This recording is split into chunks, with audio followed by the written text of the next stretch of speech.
بسم اللہ الرحمن الرحیم ولو خاف الجنب ان اغتسل ان يقتله البرد او يمرضه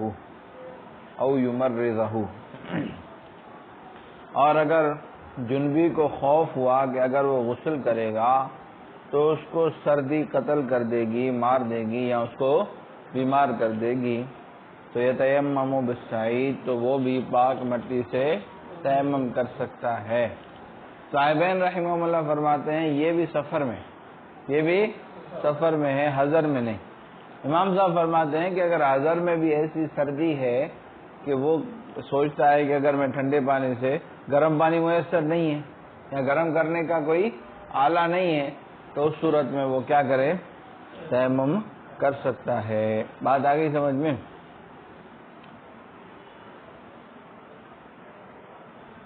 فہذا اذا کان خارج المصر، اور یہ اس وقت ہے جب وہ شہر سے باہر ہو، جیسا کہ ہم بیان کر چکے۔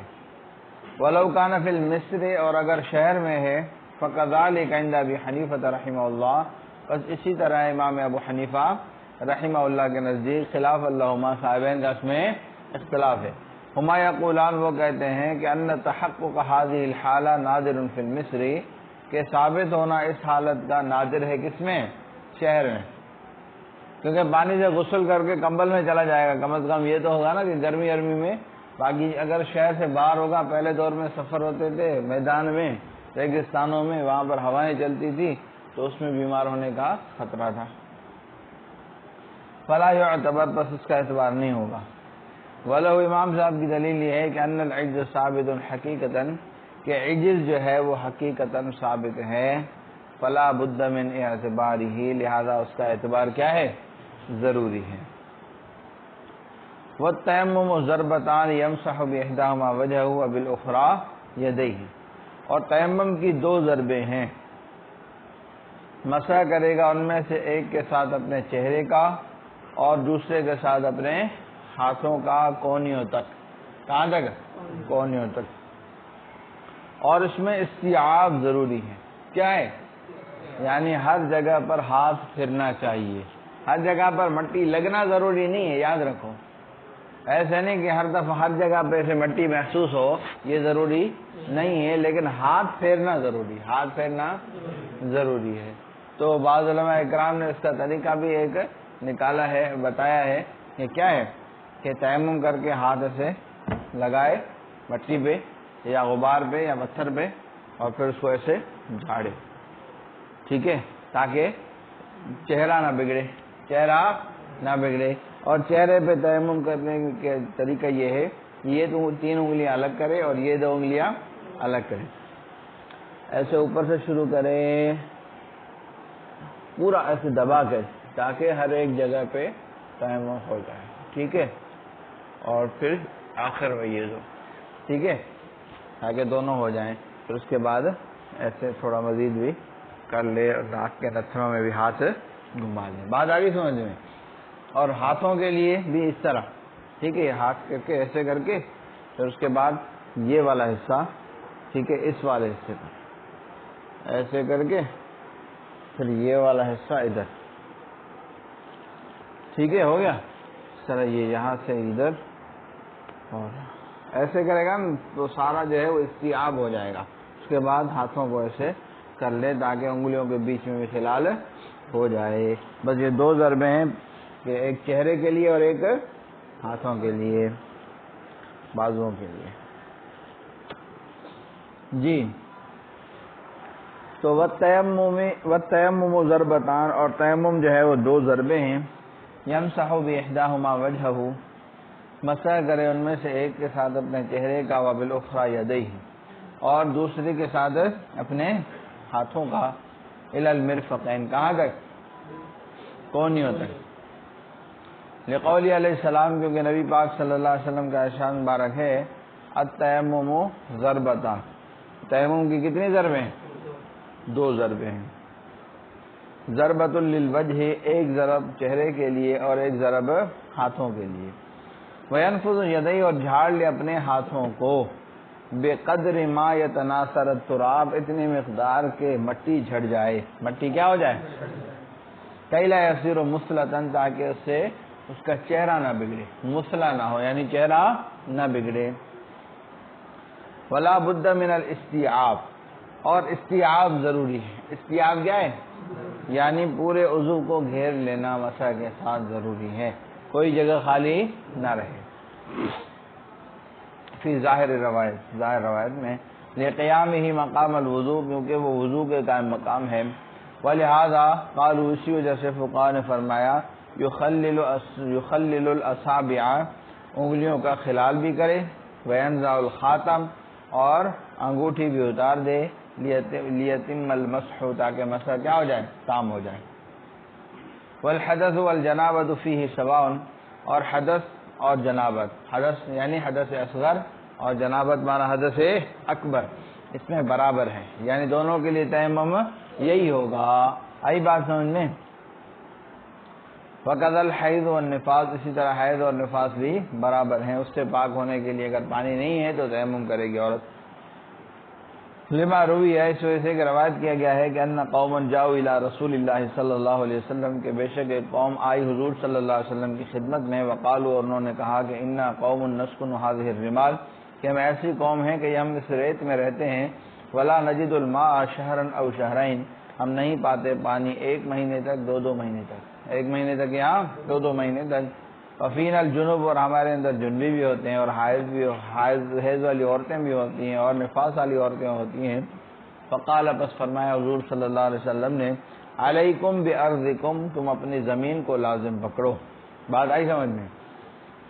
فیجوز التیمم عند ابی حنیفہ و محمد رحمہم اللہ، اور جائز تیمم حضرات طرفین رحمہم اللہ کے نزدیک، بکل ما کان من جنس الارض، ہر اس چیز سے جو جنس ارض میں سے ہو، زمین کی جنس میں سے ہو۔ زمین کی جنس میں سے ایسے نہیں کہ لوہے سے بندہ تیمم کرے، زمین کی جنس میں سے ہر وہ چیز ہے جو پگھلانے سے پگھلے نہیں، جلانے سے جلے نہیں۔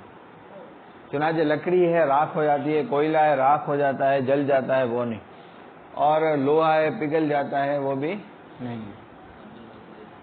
ہاں یہ تو سبق پڑھے تھے اب صاحب المجید جی، کہ جلانے سے جلے نہیں، پگھلانے سے پگھلے نہیں، تو وہ چیز جو ہے وہ کیا ہے؟ زمین کی جنس میں سے ہے، اس سے تیمم جائز ہے۔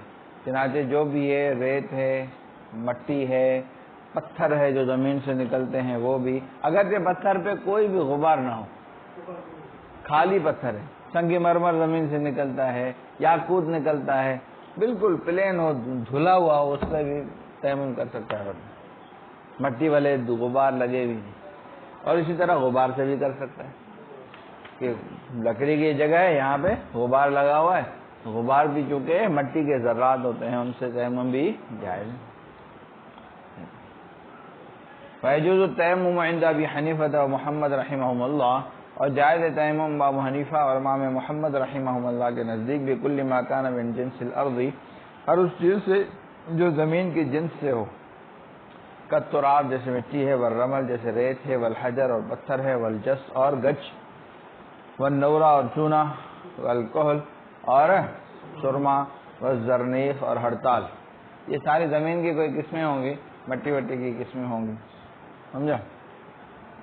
وقال ابو یوسف رحمہ اللہ، امام ابو یوسف رحمۃ اللہ علیہ فرماتے ہیں، لا یجوز الا بالتراب والرمل، کہ نہیں ہے جائز مگر مٹی کے ساتھ اور ریت کے ساتھ۔